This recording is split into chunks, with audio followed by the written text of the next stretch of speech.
Imagine this: you're planning your wedding for some months. The wedding date has been fixed, the invite already sent out to distinguished persons. Your family, friends, and foes have all become aware, with everyone already anticipating and looking forward to that day. You're already on the edge of saying I do. But then just weeks or days to the wedding, and out of nowhere, your fiance or fiancee suddenly pulls the plug and calls off the wedding without any reasonable or justifiable reason. Heartbroken and confused, you ask yourself, what happens next? Can you actually take legal action? Is there any legal recourse when someone breaks their promise to marry? If you've ever been let down by a fiance or fiancé at the very last minute, or you know someone who has fallen victim of this before, then this video is for you. In today's video, we shall be diving into the concept of breach of promise to marry, where love and law collide. We will explore the legal and financial consequences of failed engagements, and also answer the burning question: can you sue somebody for breaking your heart?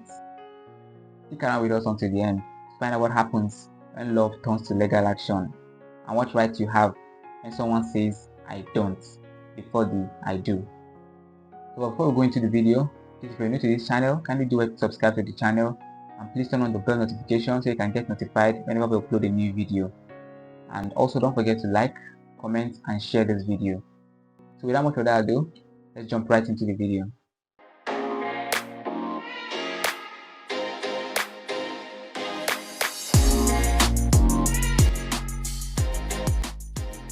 Welcome back. So in Nigeria, as well as other parts of the world, breach of promise to marry is a legal action that can be brought either by a male or female victim. The male victim could be that guy who has invested a fortune in a lady for several years, with understanding that he would eventually marry such a lady, only to end up getting disappointed and betrayed by that same lady. On the other hand, the female victim could be that lady who has also invested a fortune in a guy for several years, with the hope and understanding that such guy would eventually marry her, only to also end up getting disappointed and betrayed by that same guy. So in these two scenarios, the victims are devastated and are seeking for compensation for financial and emotional losses. So now let's define what marriage is. Legally speaking, marriage is a contract by which a man and a woman capable of entering into such contracts mutually agree with each other to live together as one for the rest of their lives. As a contract, for it to be valid, it must contain the 5 elements of a valid contract. And these elements are offer, acceptance, intention to enter legal relation, capacity, and consideration. The promise to marry, on the other hand, is also a contract that is mutually entered into by a man and a woman who both intend to get married to each other.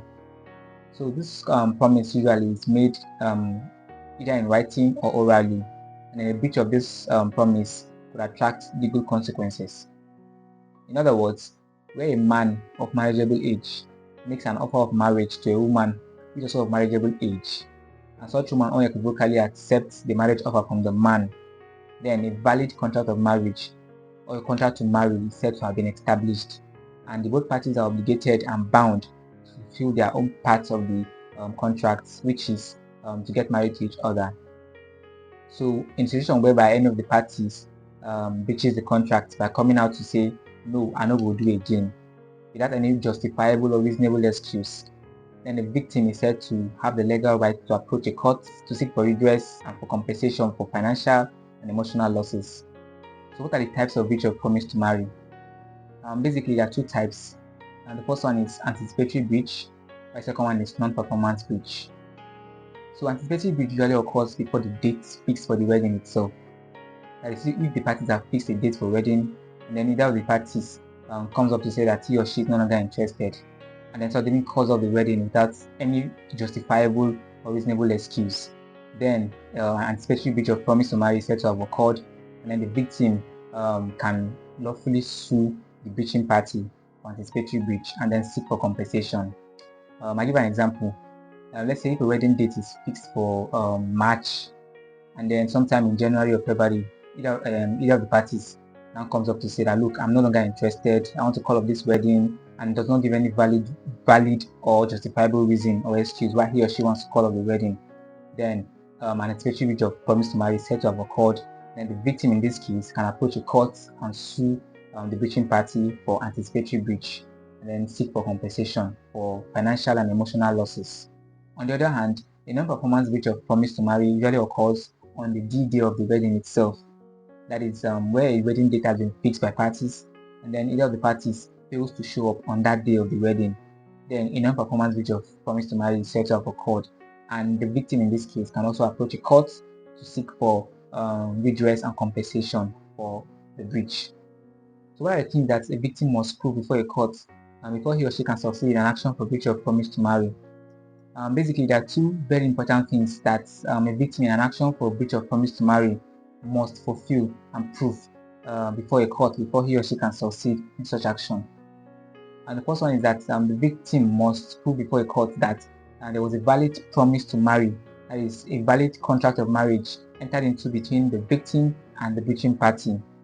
Such contract must contain all the 5 elements of a valid contract that I earlier mentioned, which are offer, acceptance, intention to create legal relation, capacity, and consideration. If the victim is able to prove this, then he or she can actually succeed in an action for breach of promise to marry. The second thing that a victim must prove before a court before he or she can succeed in an action for breach of promise to marry is that the victim must prove before a court that there was a breach of this contract entered into between the victim and the breaching party. In other words, the victim needs to prove that the breaching party has failed to fulfill its own part of the contract. So if the victim is able to prove these two things, then he or she can succeed in an action for breach of promise to marry. What does the victim stand to gain in an action for breach of promise to marry? So usually where a victim succeeds in an action for breach of promise to marry, and the court will make certain compensatory orders against the breaching party. In other words, the breaching party will be asked to pay the victim certain compensatory monetary compensation, which will come in form of damages for financial losses, emotional losses, as well as psychological losses. But please note that a breach of promise to marry is a civil wrong and not a crime. Hence, the breaching party cannot be arrested and imprisoned for non-performance of his own part of the contract to marry. The only exception to this is under the penal code, which is operational in the northern part of Nigeria. Under the penal code, a man can be arrested and imprisoned for deceiving a woman with marriage promise, all in a bid to either cohabit with her or always have his way with her. But apart from this exception, then a breach of promise to marry is essentially a civil wrong which cannot qualify as a crime in other parts of the country except in the northern part of Nigeria. So what are the defenses available to a breaching party in an action for breach of promise to marry? So the law recognizes certain instances or circumstances where a breach of promise to marry may be justified. So where such a breaching party is sued in an action for breach of promise to marry, the breaching party can raise any of the defenses available in law.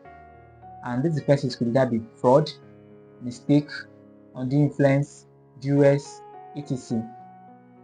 If such a defense raised by the breaching party succeeds, then the court would not make such compensatory order against it. However, where such defense fails, then the court will make compensatory order against the breaching party and in favor of the victim. So this brings us to the end of the video. Thank you very much guys for watching to this point. Please do not forget to like, share and comment on this video. And please, if you're new to this channel, we welcome you on board. Please kindly do well to subscribe to the channel and also turn on the bell notification so you can get notified anytime we upload another video. If you have any question regarding this topic, kindly feel free to share the question in the comments and we'll attend to them accordingly. Thank you very much guys, and until next time.